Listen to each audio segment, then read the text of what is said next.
Hello friends, each year, the value of king crab caught in the Bering Sea can reach over $50 a pound.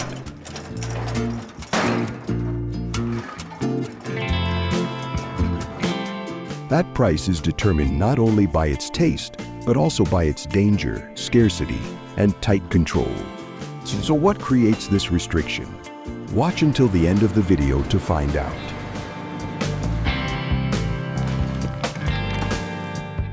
Alaskan king crab is the largest of all sea crabs, heavy in the hand and slow to grow.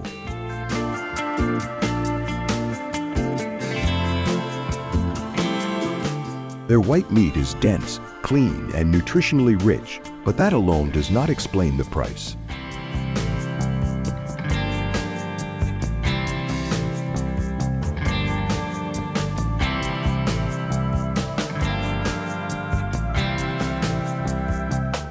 Value escalates when strict harvest limits restrict supply, even as demand accelerates across the US, Japan, and China.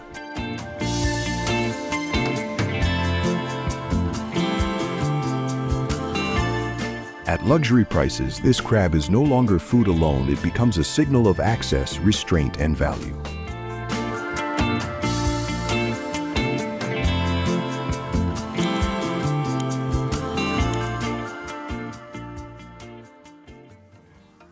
Furthermore, that value does not come from abundance.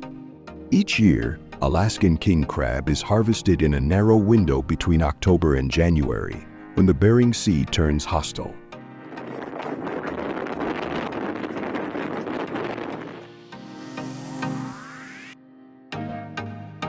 Temperatures drop below freezing. Waves rise as high as 40 feet. Time, weather, and survival all move against the crew. The result is one of America's most dangerous fisheries, where risk is constant and well documented.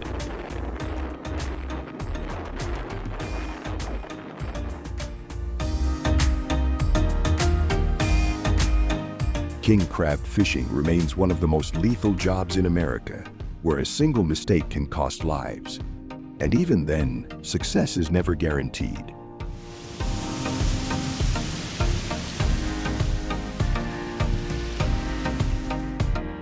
Strict quotas sharply limit the catch, cutting allowable harvests from past highs to just a fraction today. Scarcity begins here, long before the market ever sets a price.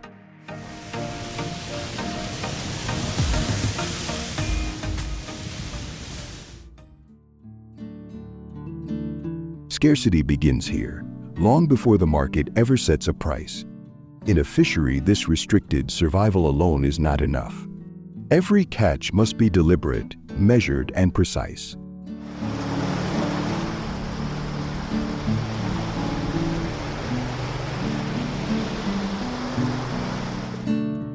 On the seafloor, steel crab pots, each weighing up to 800 pounds, are lowered into darkness.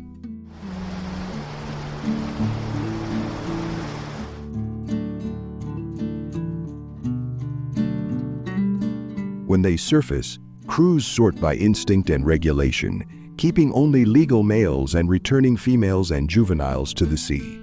The work is technically demanding at every step. Heavy winches are required to lift frozen crab pots. Hydraulic systems operate continuously during each haul.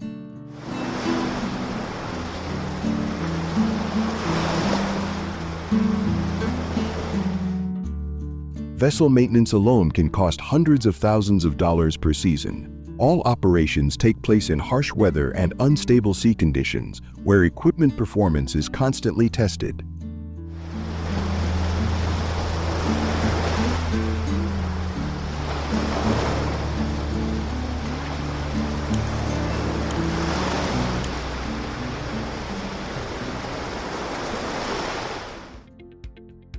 Once king crab reaches shore, the rules shift from natural to regulation.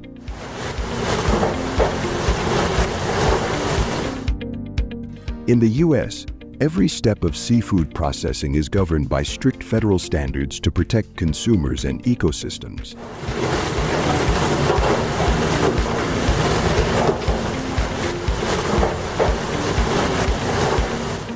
Under the Food Safety Modernization Act, FSMA, facilities must register with the FDA and implement a HACCP plan hazard analysis and critical control points to identify and control food safety risks at every stage of processing.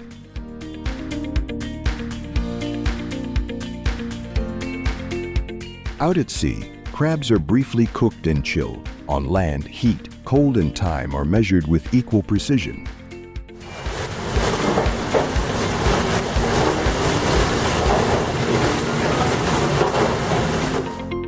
In the processing plant, workers clean and segment each crab while maintaining temperatures that meet FDA and industry norms for seafood safety.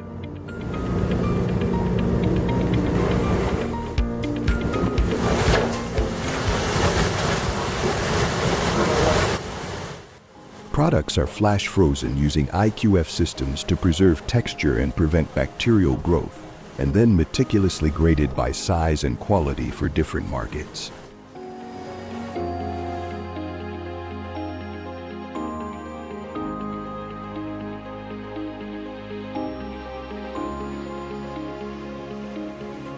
But it's more than internal controls. Imported seafood bound for the U.S. must comply with the Marine Mammal Protection Act, MMPA, and often require a certificate of eligibility.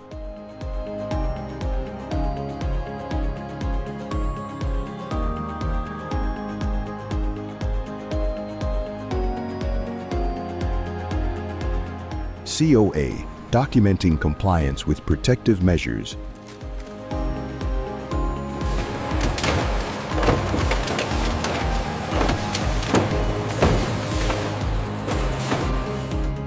Traceability, and species-specific harvest methods standards that have reshaped global supply chains.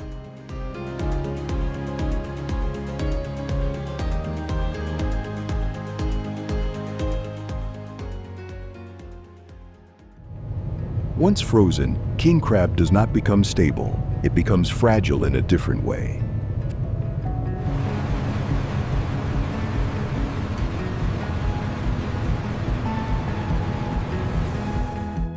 From this point on, value depends entirely on an unbroken cold chain. Products move inside refrigerated containers calibrated to exact temperatures, while the highest grade shipments may travel by air, where hours, not days, separate perfection from loss.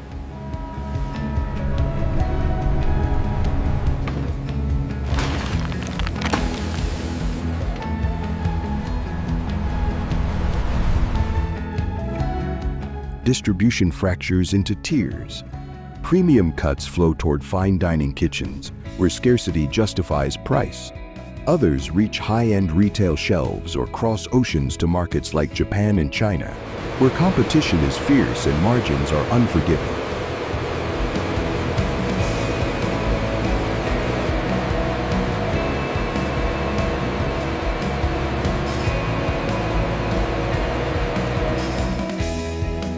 In this system, a single temperature failure can collapse months of effort, turning luxury seafood into an unsellable product. The cold is no longer preserved, it is protection.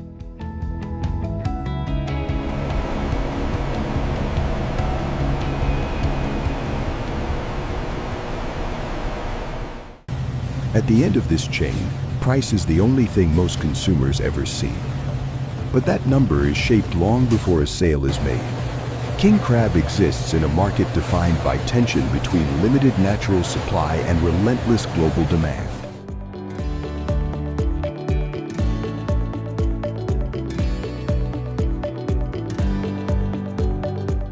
Quotas fluctuate, seasons shrink, and every restriction meant to protect the species simultaneously constrains the economy built around it. High prices are not driven by a single factor, but by accumulation.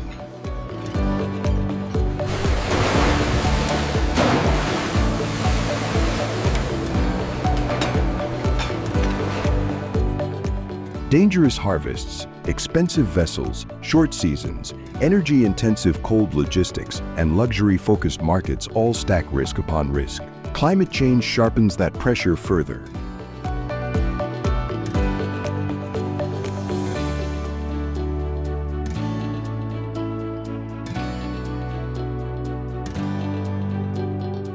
As ocean temperatures shift and crab populations respond, regulators face an uneasy choice: tighten conservation or allow markets to absorb the loss. In the end, the price of king crab is not just a figure, it is the visible outcome of an entire ecosystem under strain.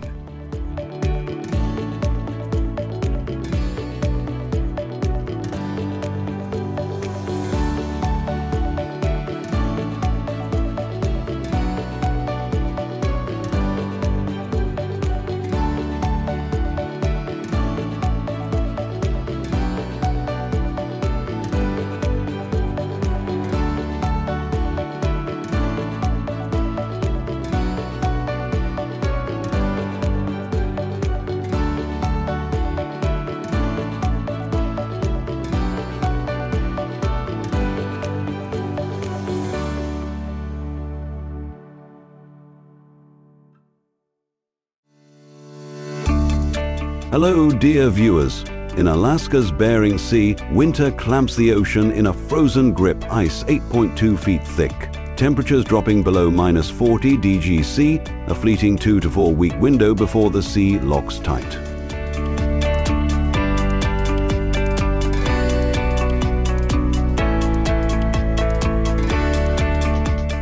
Captain Chad, a 45-year-old fourth-generation Norwegian-American fisherman, braves this brutal frontier to harvest king crabs. Treasures 300 feet below.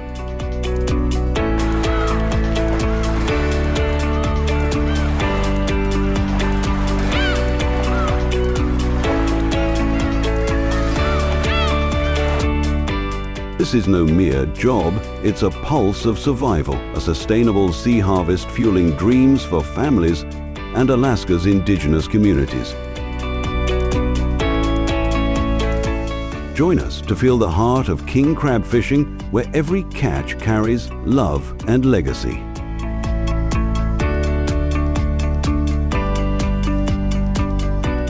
On his specialized boat's deck, Chad stands firm against a gale that bites like blades, his weathered face glowing with resolve.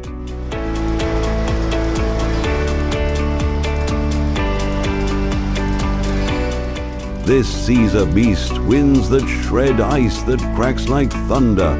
I was a greenhorn at 20 in Dutch Harbor, broke.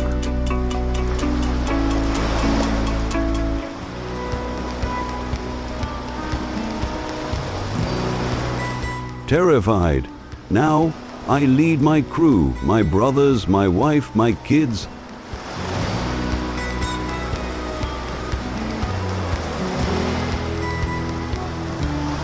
Across the shore, John Active, a Yupik elder, shares this sea's soul. Our people fished these waters for millennia, he says, eyes tracing the horizon. Crabs starve in our feasts, our stories, but warming seas threaten our way of life.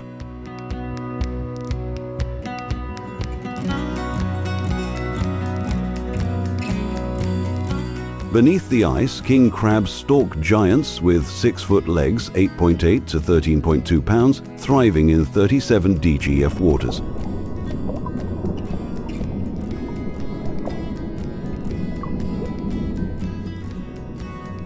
They drift west, chasing cold, but climate change has cut their numbers 20% since 2010, endangering traditions.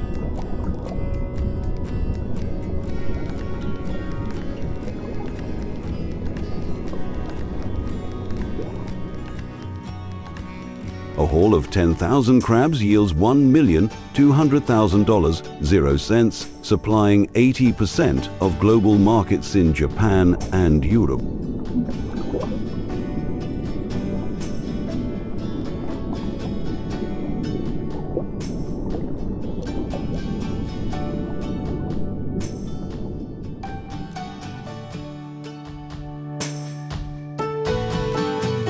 Chad's crew races the freeze, drilling 8.2-foot ice holes for baited traps.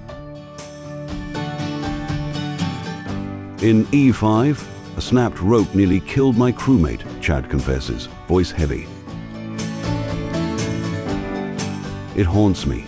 We check the weather, current, every detail for Eli, for John Active's people.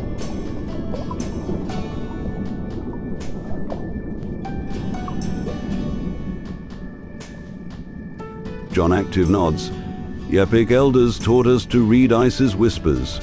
We share wisdom with Chad, blending our ways with Noah's AI, which maps crab paths using ocean data.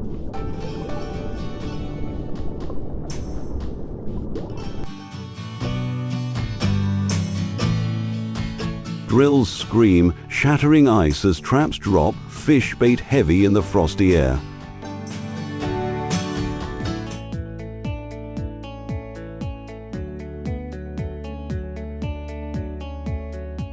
Chad hums a Norwegian lullaby from his great-grandfather, easing 20-hour shifts.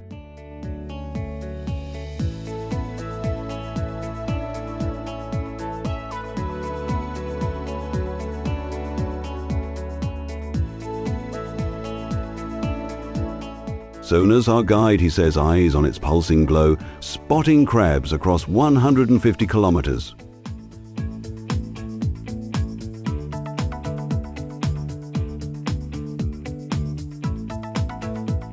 John Active at a village council adds, "Our tales warn of greed, salmon vanished, now crabs fade, this sea holds our ancestors' spirits." Ice shifts, pinning the boat's heart's race. Chad steadies. We've survived worse. The first trap's empty hope wanes.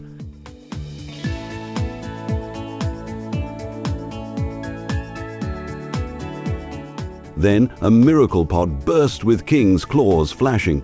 Cheers erupt, warming the storm's chill.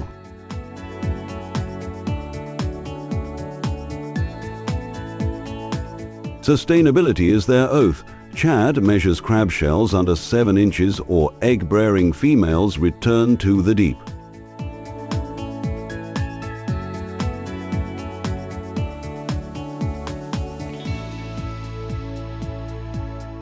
Released hundreds today, he says, a crab slipping from his glove, bound for Eli's future. Noah's AI analyzes currents and temperatures, setting quotas to protect stocks.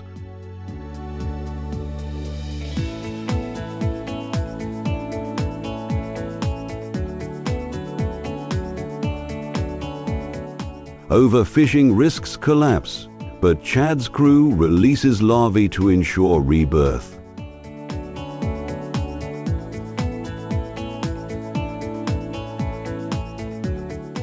John Active emphasizes Yupik rituals honor crabs at feasts, taking only what we need.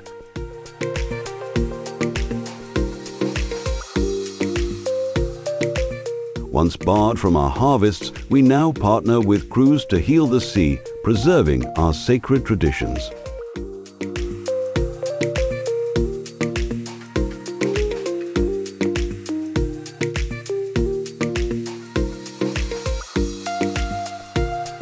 Rates pile high at Dutch Harbour's docks, bound for global tables. One season's $1,200,000. 0 cents fuels 5,000 jobs. Processors, shippers, families.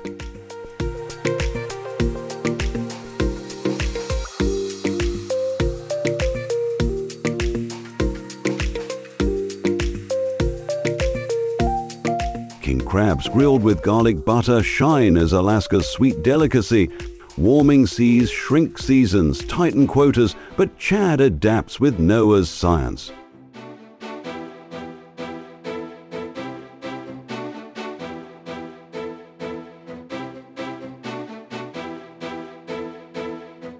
The sea's changing, he says, voice breaking. We fish for our town. John Active echoes.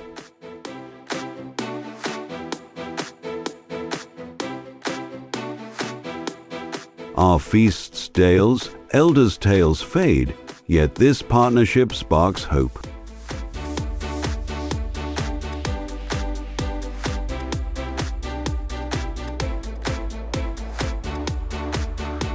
In the cabin, laughter rises over eggs and bacon, pranks defying the grind.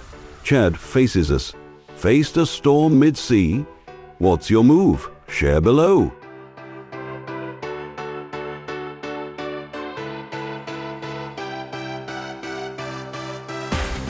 His Chinese cruise bond woven through Norwegian songs mirrors ties with John Active's Yupik community, uniting heritages for resilience.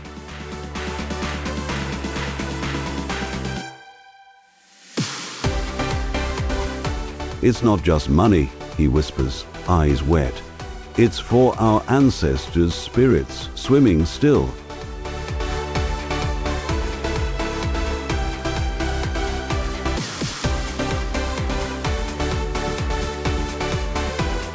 King crab fishing weeps peril, pride and purpose. Chad and John Active greenhorn to guardian, elder to advocate, forge a path where care triumphs. Sustainable harvests guard Bering's riches, ensuring Ely and Yupik youth inherit its wonders.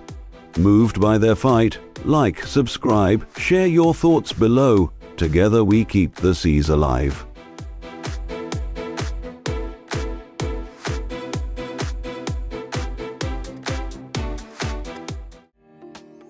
Invasive species threaten America's biodiversity, second only to habitat loss, with escalating damage that demands immediate action. What if these animals multiply unchecked, costing billions more and endangering native wildlife? How do farmers and hunters harvest thousands in rapid operations?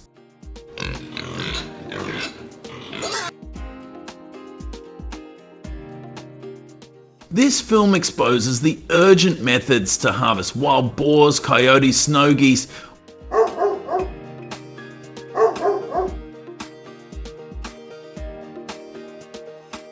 wild turkeys and white-tailed deer, revealing their devastating impacts and critical control strategy.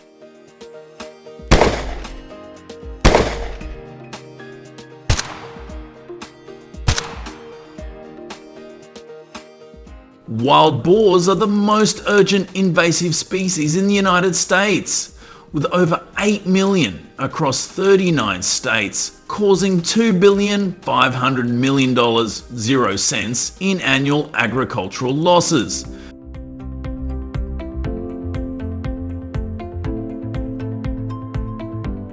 They spread over 30 diseases and pollute water with bacteria levels 40 times higher in affected areas.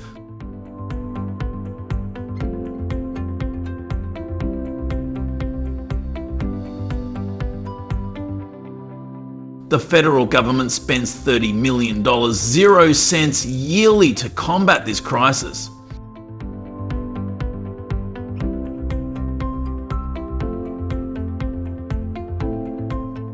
In Texas, where they cause $500 million 0 cents in damage annually,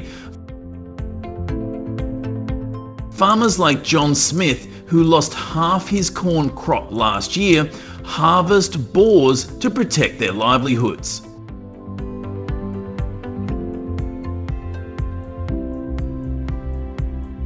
Helicopter shots from 600 yards deliver precise takedowns.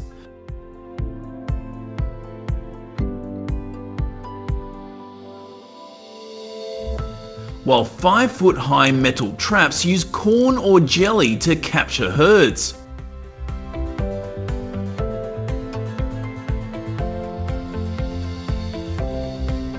Smart traps with cameras allow remote harvesting of large groups. These efforts are critical as boars attack humans and native animals, heightening the need for swift control.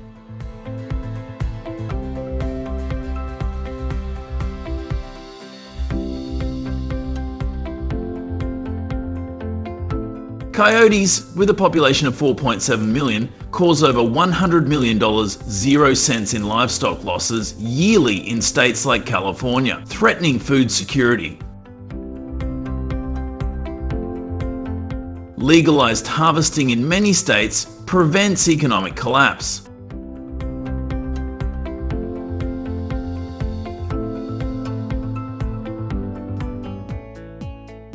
Harvesting is most effective in early morning or late afternoon during late fall and winter when coyotes are active.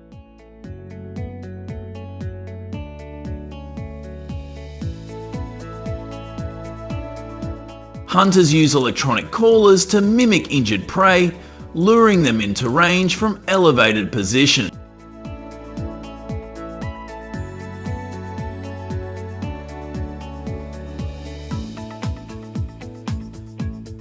Precise shots ensure humane harvesting, maintaining ecological balance by controlling numbers that could overwhelm farms and ranches.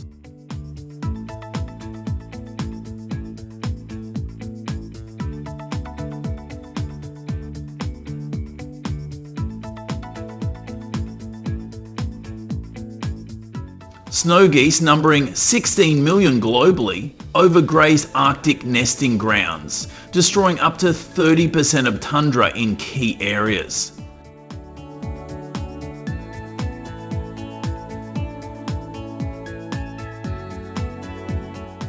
Wildlife agencies enforce harvesting to prevent permanent habitat loss. Fall is the prime season, with decoys mimicking foraging birds and simulated calls drawing flocks closer.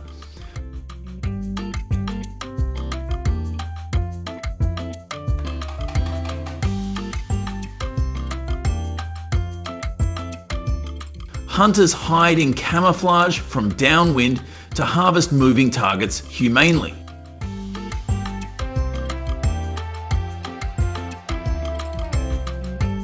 This method halts ecosystem degradation, as unchecked flocks could worsen climate impacts in Arctic zones.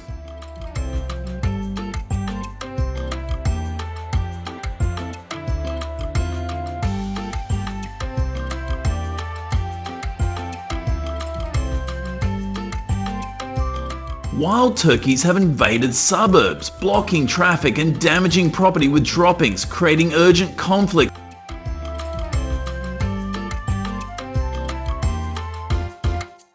Harvesting occurs in spring and fall between 10 AM and 2 PM, when turkeys are less cautious.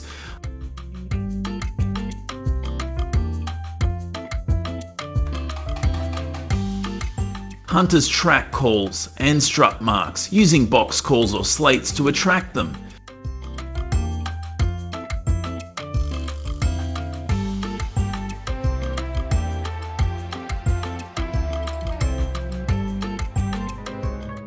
Shots to the neck or legs via bows or guns ensure effective harvesting. This control prevents escalating issues in residential areas, avoiding accidents and community unrest.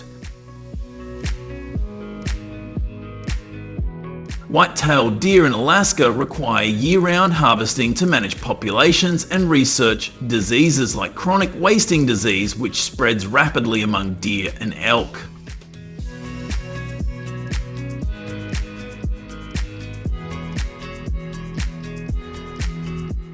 Winter is ideal, with hunters following trails near oaks or thickets. Humane single shots yield samples for monitoring pathogens.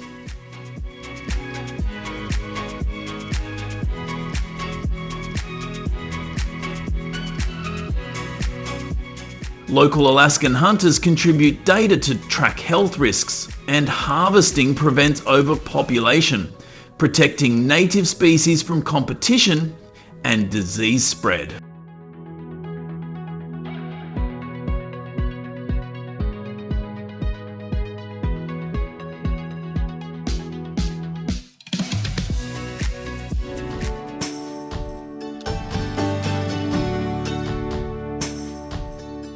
Chad's crew races the freeze, drilling 8.2-foot ice holes for baited traps. In E5, a snapped rope nearly killed my crewmate, Chad confesses, voice heavy.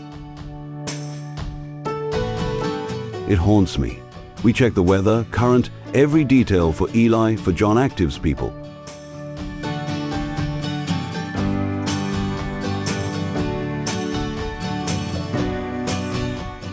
John Active nods. Yupik elders taught us to read ice's whispers. We share wisdom with Chad, blending our ways with Noah's AI, which maps crab paths using ocean data.